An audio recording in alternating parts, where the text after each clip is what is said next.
Seriously لیتے ہیں, مگر اس کا وظیفے میں کیا مطلب ہے 2 دفعہ آنے کا؟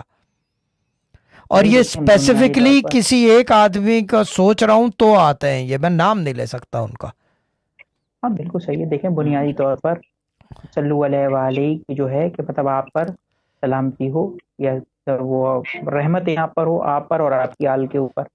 تو بنیادی طور پر وہ جو ایک آپ یہ سمجھنے کہ وہ ایٹماسفیئر ہے جہاں پر رحمتیں ہیں اور جہاں پر وہ برکتیں ہیں. اوکے ٹھیک ہے, اب سمجھ میں آ وہ گیا. فضا میں بتا دوں کوئی بڑے ولی تھے, بڑے بزرگ تھے, ان کو سرکار دو عالم کی زیارت ہوئی جنت کے اندر, جنت میں, اور جنت میں بات کرتے کرتے وہ بار بار متوجہ ہوتے تھے ایک طوطی کی آواز پہ.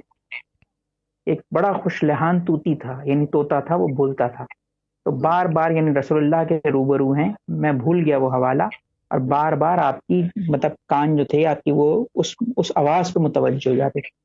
تو انہوں نے رسول اللہ نے ان سے پوچھ لیا کہ تم بار بار کیوں متوجہ ہو جاتے ہو, تم انہیں یا پتہ نہیں ہے؟ انہوں نے کہا یہ کون ہے یا رسول اللہ؟ انہوں نے کہا یہ سادی ہے,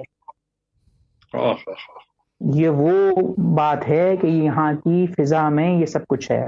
صلو علیہ وآلہ جو. تو بنیادی بات یہ کہ وہاں پہ آپ یہ سمجھ لیں کہ وہ رحمتیں وہ برکتیں اگر رسول اللہ ہیں اور ان کی آل ہے تو اسی وجہ سے وہ آل اور آپ پہ رحمت اور آپ پہ برکت وہ سب وہ آپ سمجھ لیں کورس ہے یا وہ ورد ہے یا وہ سمجھیں آپ یہ وہ کیا کہوں میں اس کو, وہ کورس ہے کیا ہے, وہ ایک الگ ہی چیز ہے. وہ کورس سنائی دیتا ہے روحانیت میں جب میں وظیفہ کرتا ہوں کورس میں. بس اب وہ سمجھ میں آ گیا اس کا مطلب کیا ہے کہ جن کے بارے میں سوچ رہا ہوں نا اس وقت ان کے اوپر سلامتیں ہیں, رحمتیں ہیں, ان کی فیملی کے اوپر, آل کے اوپر. اب آل کا مطلب لازمی نہیں کہ پنجتن پاک ہو, بٹ وہ آل کا مطلب ان کی فیملی کے اوپر رحمت ہے. یہ کسی کے بارے میں توجہ کرنی پڑ رہی ہے, کوئی مسئلہ ہے کسی کا, تو وہ جواب وہاں سے ایسے آ رہا ہے کہ بیکاز وہ چیز یہ کہ کچھ چیزیں ایسی ہوتی ہیں کہ بہت پرسنل ہو جاتی ہیں, تو اس کو ایز اے پرسنل ڈیل کر رہا ہوں, تو وہ وہاں سے جواب آ رہا ہے اس کا. تو ٹھیک ہے, گڈ ہے.